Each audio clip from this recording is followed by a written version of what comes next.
أعوذ بالله من الشيطان الرجيم. بسم الله الرحمن الرحيم. فمن يعمل مثقال ذرة خيرا يره ومن يعمل مثقال ذرة شرا يره. وقال النبي صلى الله تبارك وتعالى عليه وسلم: ألا فاعملوا وأنتم من الله على حذر واعلموا أنكم معروضون على أعمالكم فمن يعمل مثقال ذرة خيرا يره ومن يعمل مثقال ذرة شرا يره أو كما قال صلی اللہ تبارک و تعالی علیہ وسلم. میرے بھائیو اور دوستو، اس وقت ساری دنیا کے انسان، کیا کافر کیا مسلمان، وہ منچاہی زندگی پر چل رہے ہیں. جو جی میں آیا وہ کرنا ہے، جو جی میں نہیں آیا وہ نہیں کرنا. اپنی من چاہی زندگی کا دستور یہ گزشتہ 300 سال سے باطل کی محنت ہوتے ہوتے ہوتے وہ ہمیں اس وقت یہاں تک پہنچا چکے ہیں کہ ہم اللہ کی ذات سے اثر لینا یا اس کے رسول سے اثر لینا یا آخرت سے اثر لینا، یہ ہمارے دلوں میں یا مٹ چکا ہے یا بہت دھندلا ہو چکا ہے. یعلمون ظاہرا من الحیات الدنیا، بس یہ فیصلہ باد کے 4 دن ہی ہمیں اچھے لگ رہے ہیں. وہم عن الآخرۃ ہم غافلون، اور موت کے بعد جو آنے والی زندگی ہے اس سے یہ سارا جہان غافل ہے. اور یہ کائنات اللہ کی ہے، یہ زمین اللہ کی ہے، عرش فرش اللہ کا ہے. یہاں وہ ہوگا جو اللہ چاہتا ہے، یہاں وہ نہیں ہوگا جو دنیا کے بادشاہ چاہتے ہیں، صدر وزیر فوجیں چاہتی ہیں، بلکہ ان الامر کلہ للہ، ساری حکومت وہ اللہ تعالیٰ کے ہاتھ میں ہے. اور وہ من قبل ہے شروع سے، اور من بعد ہے آخر تک، ہمیشہ تک. اور وہ ایسی حکومت والا ہے کہ جس کو زوال کوئی نہیں. کل یوم هو فی شان، جس کا مقابل کوئی نہیں. ما کان معه من الہ، جس کا کوئی شریک کوئی نہیں. لم يتخذ صاحبة ولا ولدا ولم يكن له شریک فی الملک، جو کسی سے پیدا نہیں ہوا نہ اس سے کوئی پیدا ہوتا ہے. لم یلد ولم یولد، سارے جہان کو بنایا خود بننے سے پاک، سارے جہان کو مارتا ہے مارتا رہے گا، خود موت سے پاک ہے. سارے جہان کو مارتا ہے مارتا رہے گا، خود موت سے پاک ہے. سب کو بنایا بننے سے پاک، سب کو مارا مرنے سے پاک. اپنے ارادوں میں وہ کامل ہے. ما شاء اللہ کان، وہ جو چاہتا ہے کرتا ہے. وما لم یشاء لم یکن، وہ نہ چاہے تو کوئی کروا ہی نہیں سکتا. وما تشاءون الا ان یشاء اللہ رب العالمین، تم بھی اللہ کے محتاج ہو، تمہارا چاہا بھی تبھی پورا ہوگا جب اللہ تعالیٰ بھی چاہ لے. فرعون کی ساری طاقت لگی کہ موسیٰ علیہ السلام کو ذبح کرنا ہے، اللہ کا ارادہ ہوا کہ ہم نے زندہ رکھنا ہے. ایک اتنی کثرت سے بچے قتل ہوئے کہ اس کی اپنی قوم نے کہا تو حکومت کس پہ کرنی ہے، 1 سال چھوڑو 1 سال مارو. جس سال چھوڑتا تھا اس سال ہارون علیہ السلام اللہ نے پیدا فرمائے، جس سال قتل کرتا تھا اس سال موسیٰ علیہ السلام کو اللہ تعالیٰ نے پیدا فرمایا. حالانکہ اس کا عکس کرتا تاکہ معاملہ آسان ہوتا، لیکن اللہ کی قدرت کو کون جانتا. پھر ایسا نظام چلایا کہ اس کو پانی میں ڈلوایا، پانی سے فرعون کے دربار میں پہنچایا. موسیٰ علیہ السلام کی والدہ غمگین، جب یہ دریا میں ڈالوں گی یا ڈوبے گا یا مرے گا، اور اس سے بچانا چاہتی ہوں تو اس موت میں جا رہا. تو اللہ تعالیٰ نے ارشاد فرمایا: فَإِذَا خِفْتِ عَلَيْهِ فَأَلْقِيهِ فِي الْيَمِّ، اسے سمندر میں دریا میں ڈالو. وہ دریا اسے کہاں لے جائے گا؟ فَلْيُلْقِهِ الْيَمُّ بِالسَّاحِلِ، وہ دریا اسے ساحل پہ پھینکے گا. وہاں سے کیا ہوگا؟ يَأْخُذْهُ عَدُوٌّ لِّي، میرا دشمن فرعون پکڑے گا.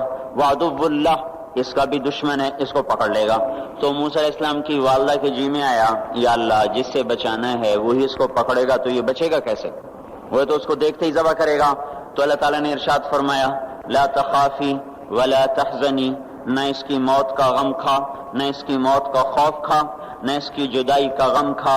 ان رادوہ الیک، تو دیکھے گی میں اسے واپس تیری گود میں لوٹاؤں گا. وجعلوہ من المرسلین، تیری زندگی میں میں اسے رسول بنا دوں گا۔ یہ دونوں کام تو دیکھ کے مرے گی، اس سے پہلے نہیں مر سکتی۔ وہ فرعون کی گود میں جائے یا تپتی آگ میں گرے یا وہ طوفانی موجوں میں گرے، بچانا جب تیرے اللہ کا ارادہ ہو جاتا ہے تو کائنات کا ہر سبب پھر حفاظت میں استعمال ہوتا ہے، پھر وہ ہلاکت میں استعمال نہیں ہو سکتا۔ اور جب وہ ہلاکت کا ارادہ کرتا ہے تو حفاظت کے اسباب بھی موت کے لیے استعمال ہوتے ہیں۔ جب وہ عزت کا ارادہ کرتا ہے تو ذلت کے اسباب بھی عزت کا ذریعہ بنتے ہیں۔ جب وہ ذلیل کرنے کا ارادہ کرتا ہے تو عزت کے اسباب میں سے ذلت نکلنا شروع ہو جاتی ہے۔ جب محبتیں لاتا ہے تو نفرتوں میں سے محبتیں نکال کے دکھاتا ہے، جب نفرتیں لاتا ہے تو محبتوں کو نفرتوں میں بدل کے دکھاتا ہے۔ اس کائنات میں میرے بھائیوں حکومت اللہ تعالیٰ کی ہے، یہاں وہ ہوگا جو اللہ چاہتا ہے۔ ساری کی ساری نمرود کی طاقت استعمال ہوئی کہ ابراہیم کو آگ میں جلا دو اور اسے ڈال دو، اور لکڑیاں کٹھی ہوئیں، ڈھیر لگایا گیا اور ایسی آگ دہکی کہ اوپر سے اڑنے والا پرندہ بھی اس میں جا کے گر کے راکھ ہو جائے۔ اب ابراہیم علیہ السلام کو پھینکنے کا وقت آیا تو ان کو قریب جانے کا کون راستہ ہی کوئی نہیں۔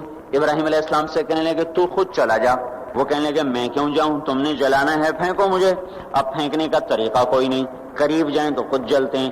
شیطان نے ایک ہتھیار بنا کے دیا غلیل کی طرح، اس میں ڈال کے پھینکا، کپڑے اتارے، رسیوں سے باندھا، جب ہوا میں اڑے تو جبرائیل دائیں طرف آ گئے اور پانی کا فرشتہ بائیں طرف آ گیا، یوں جا رہے۔ درمیان میں ابراہیم علیہ السلام، ادھر جبرائیل، ادھر پانی کا فرشتہ، اور ابراہیم علیہ السلام خاموش، بس اتنا کہہ رہے ہیں حسبی اللہ ونعم الوکیل، حسبی اللہ ونعم الوکیل، اس سے آگے کچھ نہیں بول رہے۔ اور ادھر پانی کا فرشتہ اس انتظار میں ہے کہ ابھی اللہ تعالیٰ فرمائے گا پانی ڈالو، آگ بجھاؤ۔ جبرائیل اس انتظار میں ہے کہ یہ مجھ سے کچھ کہیں تو میں آگے کروں۔ تو جب دیکھا کہ ابراہیم بولتے ہی نہیں ہیں تو وہ بے قرار ہو گئے کہ یہ تو جائے گا تو جل جائے گا، جبرائیل بھی تو یہی جانتے ہیں کہ آگ جلاتی ہے۔ کہنے لگے ابراہیم آپ کو کوئی ضرورت کوئی نہیں، تو فرمایا اما الیک فلا، ضرورت ہے پر مجھے تیری کوئی ضرورت نہیں۔ اما الی اللہ فنعم، بے شک اللہ کا ضرور محتاج ہوں پر تیرا محتاج کوئی نہیں۔ جا رہے، جب جبرائیل سے بھی نظر ہٹ گئی اور پانی کے فرشتے سے بھی نظر ہٹ گئی تو اللہ تعالیٰ نے براہ راست آگ کو حکم دیا نار کونی بردن وسلام علی ابراہیم، اے آگ ٹھنڈی ہو جا سلامتی کے ساتھ میرے ابراہیم پر۔ تو اللہ جل جلالہ نے ایسا ٹھنڈا فرمایا، اس کی گود کو ایسا، اس کے شولوں کو گود بنا دیا، شولوں نے ابراہیم علیہ السلام کو گود میں لیا، جیسے ماں بچے کو چارپائی پہ لٹاتی ہے ایسے آرام سے انگاروں پہ بٹھا دیا، آگ کو شفاف بنا دیا، یہاں تک کہ ابراہیم علیہ السلام کا باپ آزر جو جانی دشمن اور قتل کے در پہ، جب اس کی نظر پڑی تو اس کی زبان سے بھی بے ساختہ نکلا نعم الرب ربک یا ابراہیم، اے ابراہیم تیرے رب کے کیا کہنے، کیا ہی زبردست ہے تیرا رب۔ میرے بھائیوں، کائنات میں جو بھی شکل ہے، جو بھی صورت ہے، اس کو اللہ نے بنایا ہے، وہ اللہ کے قبضے میں ہے، وہ اللہ کے تابع ہے، اللہ کی چاہت سے استعمال ہوتی ہے۔ اس جہان میں فیصلہ اللہ کا حتمی چلتا ہے، جو زمین کو کہے گا وہ کرے گی، جو آسمانوں کو کہے گا وہ کریں گے، جو ہواؤں کو کہے گا وہ کریں گی، جو پانیوں کو کہے گا وہی ہوگا۔ ساری کائنات میں چونکہ آخری فیصلہ وہ اللہ تعالیٰ کا ہے، اللہ تبارک و تعالیٰ نے انسانی زندگی کے حالات کو میرے بھائیو اس کے اعمال کے ساتھ جوڑا ہوا ہے۔ ساری دنیا کی طاقتیں وہ اللہ تعالیٰ کے فیصلے کو بدل نہیں سکتی۔ جب لوگوں کے اعمال بگڑتے ہیں تو اللہ تعالیٰ حالات کو بھی برباد کرتا ہے اور آخرت کو بھی برباد کرتا ہے۔ مال نے نہ کسی کو اللہ کی بارگاہ میں پہلے عزت دلائی، نہ آج عزت دلا سکتا ہے۔ دنیا کے اقتدار نے نہ پہلے کسی کو کامیاب کیا، نہ آج کسی کو کامیاب کر سکتا ہے۔ یہ میرے بھائیوں آج کا دھوکہ ہے کہ ہم اپنی منشاہی پہ چل رہے ہیں اور ہمیں اللہ کے دستور کا پتہ نہیں ہے کہ اللہ تعالیٰ کن چیزوں سے راضی ہے، کن چیزوں سے ناراض ہے، کس پر اس کی پکڑ آتی ہے، کس پر وہ معاف کرتا ہے۔ اس لیے یہ ساری دنیا کے انسان انتہائی خطرے میں چل رہے ہیں کہ یہ وہ سارے اعمال جن پر اللہ تعالیٰ ناراض ہوتا ہے وہ پورے فیصل آباد میں ہیں، ہر محلے میں ہیں، ہر بازار میں ہیں، پورے پاکستان میں ہیں، پوری دنیا میں ہیں، پورے 6 بر اعظم میں پھیلی ہوئی انسانیت آج للکار رہی ہے اللہ کو کبیرہ گناہوں کے ساتھ، زمین کو بھر دیا ہے. ظہر الفساد فی البر والبحر بما کسبت ایدی الناس. اور اللہ اپنی سنت قرآن کے ذریعے سے بتاتا ہے کہ جب تم جیسی قوموں نے جب تمہارے جیسے اعمال اختیار کیے تو یہ سنو ایک قوم تم سے پہلے آئی نوح علیہ السلام کی, جنہوں نے زمین کو کفر سے بھر دیا, الٹا میرے نبی سے کہنے لگے فاتنا بما تعدنا ان کنت من الصادقین, وہ عذاب لاؤ جس سے تم ہمیں ڈراتے تھے, اور وہ عذاب لاؤ جس کا تم نے وعدہ کیا ہوا ہے. پھر ہمارا وہ دن آیا ففتحنا ابواب السماء بماء منہمر وفجرنا الارض عیونا فالتقى الماء على امر قد قدر. آسمان کے دروازے کھولے, زمین کو چشمے بنا دیا. یہ نہیں کہا کہ زمین سے پانی نکل کر فجرنا الارض عیونا, ہم نے پوری زمین کو چشمے بنا دیا, روئیں روئیں سے پانی ابلنے لگا, اور آسمان سے پانی گرا, زمین سے پانی نکلا, اور ساری کائنات میں وہ پانی پھیلا. ایک تفسیر میں نے پڑھا کہ اللہ تعالیٰ کہ اگر اللہ تعالیٰ اس دن کسی پہ رحم کرتا تو ایک عورت پہ رحم کرتا جو بچے کو لے کے بھاگ رہی تھی کہ کوئی جائے پناہ ملے اور میں بچ جاؤں. اور وہ بھاگتے بھاگتے ایک اونچے پہاڑ پہ چڑھی, جس سے اونچا پہاڑ کوئی نہیں تھا, پیچھے سے پانی آیا, اس نے پہاڑ کو جو دبویا, پھر اس کے پاؤں پر چڑھا, پھر اس کے سینے پر آیا تو اس نے بچے کو اوپر کر لیا, پھر اس کی گردن تک آیا تو اس نے بچے کو یوں اپنے سر سے اوپر کر لیا کہ شاید بچہ بچ جائے. بار پانی کی موج نے نہ بچے چھوڑے نہ بڑے چھوڑے, سب کو برابر کر دیا, یہاں تک کہ ان کے اپنے بیٹے کو اللہ تعالیٰ نے سامنے وحال بینہم الموج فکان من المغرقین, سامنے ہلاک کیا. 3 آدمی غار میں چھپ گئے اور اوپر پتھر رکھ لیا کہ یہاں تو پانی نہیں آئے گا. چاروں طرف جو پانی کا تماشا دیکھا, پر اندر بیٹھ گئے. تھوڑی دیر میں تینوں کو تیز پیشاب آیا اور بے قرار ہو کر پیشاب کرنے بیٹھے. اللہ نے پیشاب کو جاری کر دیا, اور وہ پیشاب کرتے کرتے کرتے اپنے ہی پیشاب میں غرق ہو کے مر گئے. جو کام قوم نوح کرتی تھی وہ کام آج ہو رہے ہیں, ساری دنیا میں ہو رہے ہیں. قوم عاد آئی, بڑی طاقتور, یہاں تک کہ للکارنے لگے من اشد منا قوہ, کوئی ہے ہم سے بڑا طاقتور تو لاؤ نا, ہمیں کس سے ڈراتے ہو. ان نقول الا تراک بعض آلہتنا بسوء, ہمارے خداؤں نے تیری عقل خراب کر دی ہے, ہم سے تو بڑا کوئی طاقتور نہیں ہے.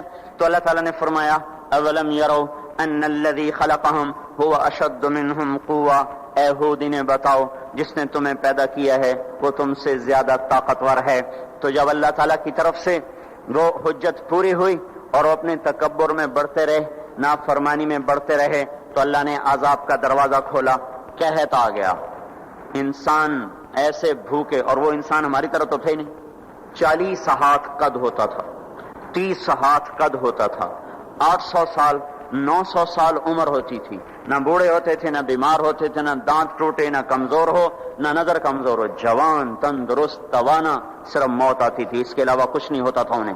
اب ان کے بھوک بھی زیادہ, وہ اپنی ضرورتوں کا غلہ بھی کھا گئے, پھر جہاں حلال بھی کھا گئے, پھر کتے بھی کھا گئے, بلے بھی کھا گئے, چوہے بھی کھا گئے, جو چیز ہاتھ میں آئی سانپ بھی کھا گئے, ہر چیز کھا گئے, پر نہ بارش کا قطرہ گرا, نہ زمین کا دانہ پھوٹا.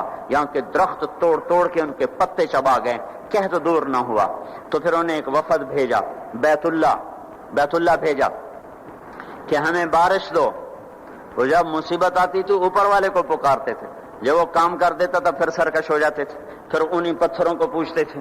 تو اللہ تعالیٰ نے 3 بادل سامنے کیے, آواز آئی ان میں سے ایک کا انتخاب کرو, ایک سفید, ایک سرخ, ایک کالا. تو آپس میں کہنے لگے سفید تو خالی ہوتا ہے, سرخ میں ہوا ہوتی ہے, کالے میں پانی ہوتا ہے. ان کا یہ پانی, یہ کالا چاہیے, یہ کالا چاہیے. تو آواز آئی پہنچے گا, یہ واپس پہنچے, ان کا بارش ہوگی. تو پھر جب ساری قوم کٹھی ہوئی تو اللہ نے وہ بادل بھیجا.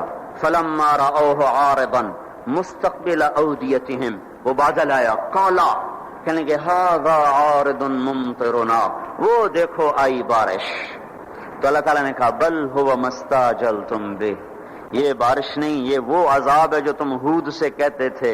کون ہے ہم سے بڑا جو ہمیں کچھ کر لے, اب تیار ہو جاؤ. ریح فیہا عذاب علیم تدمر کل شیء بامر ربها, اب دیکھو کیسے تمہارا رب تمہیں اڑاتا ہے. ان کے گھروں کو ہوا نے اڑا دیا, ان کو ہوا نے اڑا دیا. 60 ہاتھ اونچے قد کے لوگ اور تنکے کی طرح ہوا میں اڑ رہے تھے، اور ان کے سروں کو آپس میں ہوا ٹکرا رہی تھی. وہ گھومتے تھے، سر ٹکراتے تھے، گھومتے تھے، سر ٹکراتے تھے. بعض لوگ بھاگ کے غاروں میں چھپ گئے تو ہوا کا بگولا ایسے زوردار طریقے کے ساتھ غار کے اندر جاتا اور پھر ایک دھماکے کے ساتھ ان کو باہر نکالتا، پھر ان کو ہوا میں اچھال دیتا گیند کی طرح، پھر ان کے سر آپس میں ٹکراتے ٹکراتے ٹکراتے ان کی کھوپڑیاں پھٹ گئیں اور ان کے بھیجے ان کے چہروں پہ نکل آئے، اور پھر اللہ نے الٹا کے ان کو زمین پر مارا، سر الگ ہو گیا، دھڑ الگ ہو گیا. پھر اللہ نے للکار کے پوچھا فَهَلْ تَرَى لَهُم مِّن بَاقِيَةٍ، کوئی ہے باقی تو دکھاؤ کہ اس کا بھی صفایا کر دوں. کوئی نظر نہ آیا، سب کو اللہ نے مٹایا. جو کام قوم عاد کرتی تھی وہ کام آج فیصلہ آباد میں ہو رہے ہیں. پھر ایک قوم سمود آئی. انہوں نے سنا تھا کہ عاد کو ہوا نے اڑایا تھا تو انہوں نے پہاڑ کے اندر گھر بنائے کہ اندر ہمیں کون کچھ کہے گا، اندر تو ہوا جا ہی نہیں سکتی، جائے گی بھی صحیح تو کہاں تک اندر جائے گی. نافرمانی نہیں چھوڑی، الٹے کام کو چل پڑے. تو اللہ تبارک و تعالیٰ نے ہوا نہیں بھیجی، ایک فرشتہ آیا. مکروا مکرن، انہوں نے مکر کیا. ومکرنا مکرن، ہم نے ان کے مکر کو توڑ دیا. فانظر کیف کان عاقبۃ مکرہم، آج ان کا انجام دیکھو. انا دمرناہم وقومہم اجمعین فتلک بیوتہم خاویۃ بما ظلموا ان فی ذلک لآیۃ لقوم یعلمون وانجینا الذین آمنوا وکانوا یتقون. اللہ تبارک و تعالیٰ نے کہا یہ دیکھو، ایک فرشتہ آیا، اس نے چیخ ماری اور ان کے کلیجے پھٹ گئے، چہرے نیلے اور کالے ہو گئے، اور ساری قوم کو اللہ نے آن کی آن میں ہلاک کیا. پھر اس پر قوم شعیب کا اللہ نے قصہ سنایا. یہ تاجر قوم تھی، فیصل آباد کے بازاروں میں جو ناپ تول میں کمی ہے وہ وہاں ہو رہی تھی، جو جھوٹ ہے وہ وہاں چل رہا تھا، جو خیانت ہے وہ وہاں چل رہا تھا، دکھانا اور دینا اور یہ وہاں چل رہا تھا. تولنے میں زیادہ، ناپنے میں زیادہ، یہ سارا کام جو کچھ ہو رہا ہے وہ وہاں ہوا اور بڑھتا گیا اور بڑھتا گیا، اور ساری دنیا کی تجارت انہوں نے قبضے میں کر لی. اور شعیب علیہ السلام نے کہا کہ بھائی اس سے باز آ جاؤ. اوفوا الکیل وزنوا بالقسطاس المستقیم، صحیح تولو، صحیح ناپو، ناپ تول میں کمی نہ کرو. جواب آیا اصلاتک تأمرک ان نترک ما یعبد آباؤنا او ان نفعل فی اموالنا ما نشاء انک لانت الحلیم الرشید. اے شعیب بس تم مسجد میں بیٹھ جا، ہمارے کاروبار میں دخل نہ دے. اے تیری نمازیں ہمیں کہتی ہیں کہ ہم باپ دادے کا طریقہ چھوڑیں اور ہم اپنے کاروبار تیرے طریقے پر کریں تو ہم تو بھوکے ہو جائیں. کسی سے آپ کہیں کہ بھائی دیانت سے تجارت کرو، کہے گا مجھے تو بجلی کا بل بھی ادا نہیں ہوگا، میں روٹی کہاں سے کھاؤں. یہ میں نے ایک سے کہا تم ملاوٹ کیوں کرتے ہو، ایک تیل والے سے میں نے کہا تم ملاوٹ کیوں کرتے ہو، کہ اگر ملاوٹ کروں تو ایک ڈرم کے پیچھے 500 روپیہ بچتا ہے اور خالص بیچوں تو 50 روپیہ بچتا ہے، تو 50 روپے سے میرا کیا ہوگا، سبزی گوشت بھی نہیں آتا، اور 500 روپے سے تو کتنا دن گزر جاتے ہیں. تو یہی کچھ قوم شعیب نے کہا کہ اصلاتک تأمرک ان نترک ما یعبد آباؤنا او ان نفعل فی اموالنا ما نشاء. میاں شعیب اپنے گھر بیٹھ جا، ہمیں تیری تبلیغ نہیں چاہیے، ہمیں اپنا کاروبار کرنے دے. یہی آج کے بازاروں کے مسلمان کہہ رہے ہیں کہ ہمیں یہ شریعت نہیں منظور، تو کاروبار کیسے ہوگا، جھوٹ نہ بولیں تو کام کیسے چلے، خیانت نہ کریں تو کام کیسے چلے، ناپ تول میں کمی نہ ہو تو کام کیسے چلے، اور سودی کام نہ ہو تو کام کیسے چلے، بینک نہ ہو تو کام کیسے چلے. یہ سارے اعتراضات جو آج کے تاجر کرتے ہیں یا دکاندار کرتے ہیں، یہ سارے اعتراضات شعیب علیہ السلام کی قوم نے کیے کہ پھر کاروبار کیسے چلے گا، پھر منڈیاں کیسے چلیں گی، پھر تجارت کیسے چلے گی. تو ہم تو تجارت چلانے نہیں آئے، ہم تو اللہ کو راضی کرنے آئے ہیں. اللہ کو راضی کرتے ہوئے تجارت ٹھپ ہو جائے تو ہو جائے اور چل پڑے تو برکت. سبحان اللہ. ہم اس بات کے مکلف نہیں ہیں کہ ہم نے روٹی کھانی ہے اور بچوں کو کھلانی ہے. ہم اس بات کے مکلف ہیں کہ ہم نے اللہ کے حکم کے مطابق کمانا ہے اور اس کے مطابق کھلانا ہے. اس میں کچھ بچے گا کھلائیں گے، نہیں بچے گا فاقہ کریں گے. بچوں کو بھی کہیں گے تمہارا باپ تمہیں نہیں دے سکتا، میں تمہاری خاطر دوزخ کی آگ کو برداشت نہیں کر سکتا. حضرت عمر رضی اللہ تعالیٰ عنہ کا انتقال ہونے لگا. عمر بن عبدالعزیز 12 بیٹے، مسلمہ بن عبد الملک ان کے سالے، کہنے لگے امیر المومنین آپ نے بچوں پہ بڑا ظلم کیا ہے. کہنے لگے کیا ظلم کیا ہے؟ کہا ان کے لیے جو چھوڑ کے جا رہے ہو وہ 2 روپے فی کس ہیں، 2 روپے، تیرے بچوں کو 2 روپے ملیں گے ترکے میں، 2 روپے یعنی 2 درہم، تو یہ کیا کریں گے آگے؟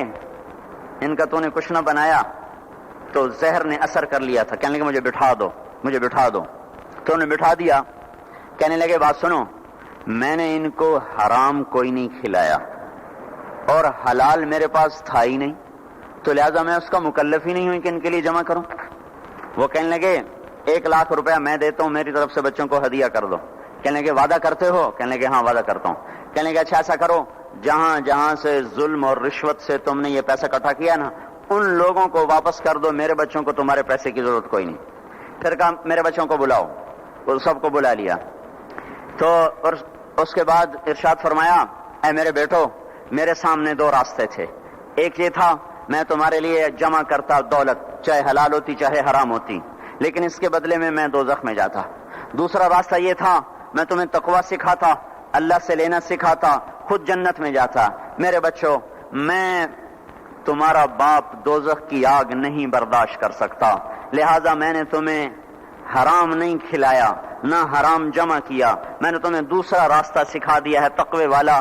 جب کبھی ضرورت ہو میرے اللہ سے مانگنا، میرے اللہ کا وعدہ ہے وَهُوَ يَتَوَلَّى الصَّالِحِينَ کہ میں نیکوں کا دوست ہوں، نیکوں کا والی ہوں۔ اگر پھر اپنے ثالثے کا مسلمہ، اگر یہ میرے بیٹے نیک رہے تو اللہ انہیں ضائع نہیں کرے گا، اور اگر یہ نافرمان ہوئے تو مجھے ان کی ہلاکت کا کوئی غم کوئی نہیں ہے۔ پھر اس زمین آسمان نے وہ دن دیکھا کہ اموی شہزادے مسلمہ کی اولادیں اور سلیمان بن عبد الملک کی اولادیں، جو ایک ایک بچے کے لیے اس زمانے میں 10-10 لاکھ درہم چھوڑ کے مرے، ان کی اولاد مسجد کی سیڑھیوں پہ بیٹھ کے بھیک مانگا کرتی تھی، جیسے ابھی جمعے کے بعد بھکاریاں بھیک مانگیں گے۔ اور عمر بن عبدالعزیز کی اولاد، وہ ایک ایک مجلس میں 100 گھوڑے اللہ کے نام پہ خیرات کیا کرتے تھے۔ ہم تاجر بعد میں ہیں، مسلمان پہلے ہیں، ہم افسر بعد میں ہیں، مسلمان پہلے ہیں، کسی بچوں کے باپ بعد میں ہیں، مسلمان پہلے ہیں، کسی بیوی کے خامد بعد میں ہیں، مسلمان پہلے ہیں، کسی بچوں کی ماں و عورت بعد میں ہے، مسلمان پہلے ہے، کسی کی بیوی بعد میں ہے، مسلمان پہلے ہے۔ اللہ کو راضی کرتے ہوئے سب کچھ قربان کرنے کا حکم ہے، یہ نہیں ہے کہ اپنی خواہش پہ حکم قربان ہو، ہمیں یہ حکم ہے کہ میرے حکم پر اپنی خواہش کو قربان کرو۔ قوم شعیب نہ بنے ہمارے بازار، وہ مذاق اڑانے لگے، کاروبار کیسے ہوگا، بچوں کو کہاں سے کھلائیں گے، پھر بھوکے مر جائیں، اسکول کی فیسیں کہاں سے دیں، اس زمانے کے تو اسکول نہیں تھے نا، یہ آج کی بات کر رہا ہوں، پھر اسکول کی فیسیں کہاں سے دیں، پھر یہ بجلی کے بل کہاں سے دیں، اگر سچ پر کمائیں اور دیانتداری سے کمائیں تو روٹی کہاں سے کھائیں۔ یہی شعیب علیہ السلام کی قوم کا جواب تھا، پھر کہاں سے کھائیں، پھر کہاں سے کمائیں، تو چپ کر کے اپنے نفل پڑھا کر، اپنی اللہ اللہ کیا کر، ہمارے کاروبار میں دخل نہ کیا دیا کر۔ جیسے ہم نے آج اسلام کو کہا ہوا ہے مسجد میں آئیں گے تجھے سلام کریں گے، نماز پڑھیں گے، جمعہ پڑھیں گے، پر تو ہمارے بازار میں نہ آنا، کہیں تو ہمیں جھوٹ سے روک دے، بددیانتی سے روک دے، سود سے روک دے، خیانت سے روک دے، تو ہماری تو تجارت ہی ٹھپ ہو جائے گی۔ تو اللہ تبارک و تعالیٰ نے اس قوم پہ 3 عذاب مارے۔ یہ پہلی کافر قومیں تھیں، ان پہ ایک ایک عذاب آیا۔ یہ کافر کے ساتھ بددیانت تھے، لوگوں کا حق بھی لوٹتے تھے، تو اللہ نے ان پہ 3 عذاب مارے۔ اخذتهم الرجفۃ، زلزلہ، اخذ الذین ظلموا الصیحۃ، چیخ، اخذهم عذاب یوم الذلہ، بارش کس چیز کی؟ انگاروں کی بارش۔ ہماری جماعت شعیب علیہ السلام کے قوم کے علاقے میں گئی ہے، وہ اتنا ٹھنڈا علاقہ ہے کہ جب ہم وہاں سے گزرے تو اتنی برف پڑی ہوئی تھی، اتنی یعنی تقریباً 3 فٹ برف پڑی ہوئی تھی، ایسا ٹھنڈا علاقہ۔ اللہ نے ایک گرم ہوا بھیجی، وہ جھلس گئے، تڑپ گئے، آبلے پڑ گئے۔ تو اس کے بعد ایک قدم ہوا ٹھنڈی ہوئی تو سارے بھاگ کے باہر آئے کہ شکر ہے ٹھنڈی ہوا آئی، اوپر سے بادل آیا کہ شکر ہے بادل آیا۔ اس کا ساتھ ہی زمین میں زلزلہ آنا شروع ہوا اور اس کے اوپر فرشتے کی چیخ آئی، اور اوپر وہ بادل کالا ایک دم سرخ ہو گیا، پھر اس میں سے ایک دم بڑے بڑے انگارے برسے، اور ساری شعیب علیہ السلام کی قوم کو اور مدین کی منڈی کو اللہ نے جلا کے راکھ کر دیا۔ اگر یہ بازاروں والے توبہ نہیں کریں گے تو مجھے ڈر ہے کہ کہیں ان منڈیوں پر بھی وہ انگارے نہ برس جائیں جو مدین کی قوم پہ برسے تھے۔ اللہ تعالیٰ کی کسی سے رشتہ داری کوئی نہیں ہے، اور حضور پاک صلی اللہ علیہ وسلم نے بھی خود کہا کہ وَلَا يَبِيتَنَّ أُنَاسٌ مِّنْ أُمَّتِي عَلَىٰ أَشَرٍ وَبَطَرٍ وَلَهْوٍ وَلَعِبٍ فَيُصْبِحُوا قَدْ مُسِخُوا قِرَدَةً وَخَنَازِيرَ بِاسْتِحْلَالِهِمُ الْمَحَارِمَ وَأَكْلِهِمُ الرِّبَا وَشُرْبِهِمُ الْخُمُورَ وَاتِّخَاذِهِمُ الْقَيْنَاتِ وَقَطِيعَتِهِمُ الرَّحِمَ۔ ایک زمانہ آئے گا میری امت بڑی عیاش ہو جائے گی، بدمعاش ہو جائے گی، ناچ گانے کی رسیا ہو جائے گی، گانے بجانا ان کی گھٹی میں پڑ جائے گا، اور اس حال میں ایک رات ایسی آئے گی کہ رات کو انسان سوئیں گے، صبح اٹھیں گے تو بندر اور خنزیر ہوں گے، اور یہ اس وجہ سے ہوگا کہ انہوں نے حرام کو حلال کر دیا ہوگا، باستحلالہم المحارم، انہوں نے حرام کو حلال کر دیا ہوگا، وَأَكْلِهِمُ الرِّبَا، اور سود کو ڈٹ کے کھاتے ہوں گے، وَلُبْسِهِمُ الْحَرِيرَ، اور مرد ریشم پہنے گے، سونے کی انگوٹھیاں، سونے کی چینیں نوجوانوں نے گلے میں لٹکائی ہوئی، سونے کی چین، سونے کی انگوٹھی، یہ کون سی لذت ہے اس انگوٹھی کے پہننے میں جو اللہ کو بھی للکارا ہوا ہے اور اس کے رسول کو بھی للکارا ہوا ہے۔ آپ نے ایک دفعہ ارشاد فرمایا، کاش میری امت کے نوجوان ریشم استعمال اور سونا استعمال نہ کریں، یا لیت امتی لم تلبس الذهب، کاش کہ میری امت سونے کا استعمال مت کرے۔ اب بتاؤ دیکھو کتنے ہیں نوجوان جو ایسے شوق میں، کچھ کو پتہ ہی نہیں کہ یہ اتنا بڑا حرام ہے، جن کو پتہ ہے تو نہ اللہ کا پتہ ہے، نہ روکنے والے کا پتہ ہے، نہ اس کی سزا کا پتہ ہے، لہذا چل رہی ہے گاڑی۔ تو یہ کس پہ ہوگا کہ حرام کو حلال کر دیں گے، سود کو کھائیں گے، ریشم پہنیں گے، سونا پہنیں گے، شراب پئیں گے اور گانے بجانے میں مست ہو جائیں گے، اور رشتے ناتوں کا لحاظ ختم ہو جائے گا، ماں باپ کی تمیز ختم ہو جائے گی، بھائی بہن کی تمیز ختم ہو جائے گی، بڑے چھوٹے کا وقار ختم ہو جائے گا۔ جب یہ ہوگا تو یہ بھی ہوگا کہ یہ بندر اور خنزیر بنا دیے جائیں۔ اور یہ تو قرآن کہہ رہا ہے، وہ اللہ کا رسول جو ساری امت کے لیے روتا روتا روتا دنیا سے اٹھ گیا، اور ایسا رویا کہ کوئی نبی نہ رویا، ایسا تڑپا کہ کوئی نبی نہ تڑپا، کہ اللہ کو ہزاروں دفعہ تسلیاں دینے کے لیے جبریل بھیجنا پڑا، قرآن بھیجنا پڑا کہ آپ اتنا غم کیوں کر، اتنا کیوں روتے ہیں۔ ایک دفعہ میں نے وہ آیات جمع کی تھی جن میں اللہ تعالیٰ نے اپنے نبی کو تسلی دی ہے، وہ اتنی بن گئی کہ ان کو لکھنا مشکل ہوگا میرے لیے۔ وہ 100 سے زیادہ آیات بنتی ہیں جس میں اللہ تعالیٰ تسلی دے رہا ہے، لعلک باخع نفسک الا یکونوا مؤمنین، لعلک باخع نفسک علی آثارہم ان لم یؤمنوا بهذا الحدیث اسفا فلا تذهب نفسك عليهم حسرات ما انت عليهم بوکیل لست عليهم بمسيطر ما انت عليهم بجبار من كفر فلا يحزنك كفره ولقد نعلم انك يضيق صدرك بما يقولون۔ اس قسم کی آیات جن میں اللہ کہہ رہا ہے میرے حبیب اتنا غم نہ کر، اتنا غم نہ کر، اس قدر غمگین اپنی امت کے لیے۔ اس کے باوجود آپ کا گلہ قرآن ہی میں سن لو، جب ایسے نافرمان جو کبیرہ گناہ کرتے کرتے مر گئے، اس بددیانتی میں، شرابوں کے پینے میں، نماز کے چھوڑنے میں، کبیرہ گناہوں میں غرق ہو کے مر گئے، تو یہی اللہ کا رسول جو ہمارے لیے رویا بھی اور تڑپا بھی، یہ نہ فلا تذهب نفسک علیہم حسرات۔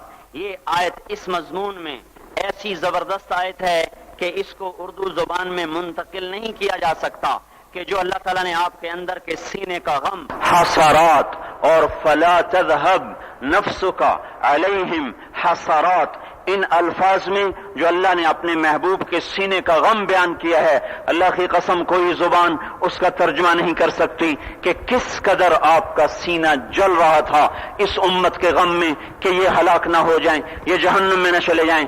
یہی رسول قیامت کے دن جب دیکھے گا۔ اعوذ باللہ من الشیطان الرجیم، بسم اللہ الرحمن الرحیم، فمن يعمل مثقال ذرة خيرا يره ومن يعمل مثقال ذرة شرا يره۔ وقال النبي صلى الله تبارك وتعالى